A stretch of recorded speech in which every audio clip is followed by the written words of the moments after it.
Hi. In this one, I didn't really intend to make a video, so I'll just have to use the timeline instead to show off what happened. This one, I got Shahansha, this is Persia, and the King of Kings. And yeah, doesn't the timeline replay doesn't really show it very well. For instance, this area doesn't show us Punjab, this area doesn't show us Astrakhan. At the very end, I've got Ottomans. That's because I wanted to do another achievement for guaranteeing their peace. So even though it shows this, that's not entirely right. And Austria, it's very big. Yeah, very fun. So we'll see what happened. Obviously started off very small, grew up into this area here. The main problem for me was that the timbers just did not break at all. So I believe what I did at some point was to ally either the Mamluks or the Ottomans, so I was kind of fighting them off at each other, just to keep myself alive. Once I got to this point, it was fine. I had a war with Ejam, which was a humiliation war instead of an actual war, so I couldn't take any land, which is why Timurids managed to get this big, which in turn slowed things down for me. I definitely had an alliance with Mushasha as well for the most part.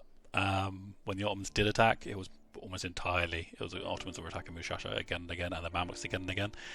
It was entirely a case of just using the forts, just defending off against them, attrition. Maybe expand. I then broke the alliance with Mushasha to take some of the land because he needed it for the missions. Allied Uzbek, which then turned into Bukhara. That was so we could fight the Timurids a lot. They've expanded in, and then managed to get Austria as an ally as well. I'm not sure when it happens, but a bit later, Austria does start pushing in a lot after we've broken the alliance with them. I pushed in heavily into Egypt, managed to get Kutch. I think I had them as a vassal. I think I had Punjab around here as a vassal. All this was Astrakhan. I don't know why it's showing as mine. They pushed down. I'll slow down a little bit here actually. They pushed in quite a lot here. And I had to basically take as much of Anatolia as I could to stop other people. But then the Commonwealth was trying to take it as well. And then Austria was pushing in. So I had to break. The Austrians tried to go for a personal union with the Commonwealth. Which is crazy. They already had all these other personal unions as well. They had no real competition, so I went to go war with them. I had to go war with Austria to ally the Commonwealth to help them out so they wouldn't get the personal union. To go the rest of the land I could, got Bulgaria out, a little bit of Ottomans left, didn't really care about the little pieces, eventually took them of course. Tried sneaking my way through this way, because I wasn't sure how to get the last provinces over here, which just felt really weird. I think I snaked my way through here as well, just wasn't quite sure what to do. And I think eventually I just went to war and just took it really simply, but in my head I tried to like core jump or something, which was just strange. Yeah, so very soon these three areas here will become mine, and then that will be the end of that achievement. So there, got these ones here, this one here, and then this one here. So that was the end, I believe, of the mission tree. I then went to war a little bit more to take, finish off taking this land, and then I think I had to take threatened war again and again and again just to take this piece of land here. And I believe that was the end of that as well. So there was all those achievements there, and then you'll just see the Ottomans get spit out at some point, but that's more just because I wanted to guarantee the Ottomans Russia and France. So yeah, that's the end. I think it was in the 1680s or so, and yeah, massively held back for a lot of it just purely because the Timurids didn't implode. I messed up a war here.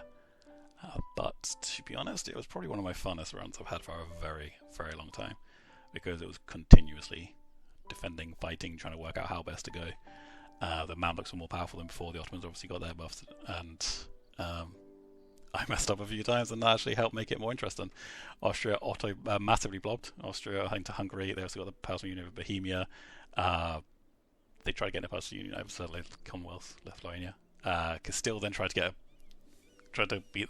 a union with them as well, which then caused France to get involved. It was crazy. It was a hell of a lot of fun.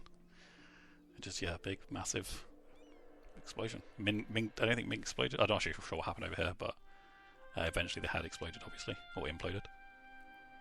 The new Persian mechanics were generally really weird as well, because I stayed as Shia, and it just does not seem to work with Shia. I don't understand what the point of it really is. It kind of wants you to have vassals whilst at the same time making it that they're the same religion, but that's really difficult in the sense of you have to go to war to create the vassals, force a religion, to then have them a kind of a semi-vassal, but then at the same time that reduces how much points you get, so it all felt a bit pointless. I tried to make it work, but it just did not work. Yeah, but fun game, and this is how it ended.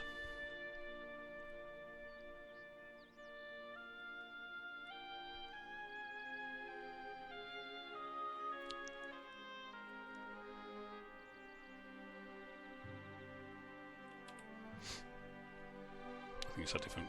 Just for the gold classy. Yeah, these will guarantee just for that achievement, so don't ignore that. But yeah, try going Shia instead of Sunni.